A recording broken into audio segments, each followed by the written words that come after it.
सभापती महोदय, आरटीईच्या संदर्भामध्ये एक महत्त्वाचा विषय सध्या आहे. राज्य सरकारने काही वर्षापूर्वी आरटीईचं धोरण घेतलं आणि या आरटीईच्या धोरणानुसार 25% तरी मुलांना प्रवेश दिला जावा चांगल्या शाळांमध्ये.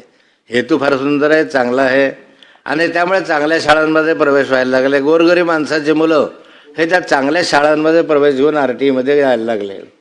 आणि आता असं झालंय की खूप मोठ्या प्रमाणात आरटीईमध्ये प्रवेश घेतल्यानंतर बऱ्याचदा अडचणी अशा यायला की त्या ठिकाणी सभापती महोदय की आरटीईचं अनुदान अद्याप मिळालं नाही. काही ठिकाणी 2-2 कोटी 4-4 कोटी अनुदान थकलेलं आहे. एकतर पहिली गोष्ट अनुदान दिलं नाही, ते द्यावं. आणि दुसरं महत्त्वाची बाब अशी आहे अध्यक्ष महोदय की आता आरटीईच्या संदर्भामध्ये राज्य सरकारने मागच्या आठवड्यामध्ये एक फतवा काढला आणि हा फतवा असा काढला त्याच्यामध्ये अध्यक्ष महोदय की आरटीईच्या शाळांमध्ये जर प्रवेश घ्यायचा असेल तर तुमच्या घरापासून ते 1 किलोमीटरपर्यंत शाळा असेल तरच तुम्हाला प्रवेश मिळेल.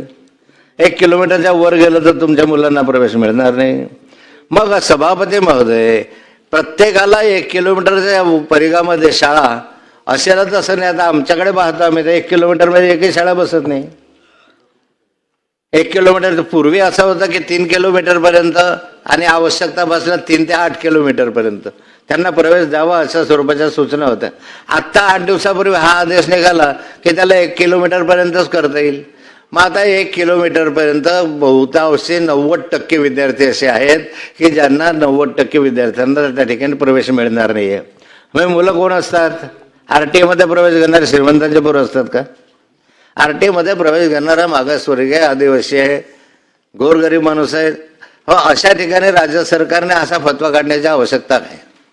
माझी विनंती राहणार आहे की पूर्वीचाच फतवा माणसांना प्रवेश मिळण्याच्या संदर्भामध्ये जे 1 किलोमीटरची अट आहे ते शिथिल करावी आणि ते 3 किलोमीटर ते 8 किलोमीटर तर पूर्वीसारखे ते करण्यात यावी.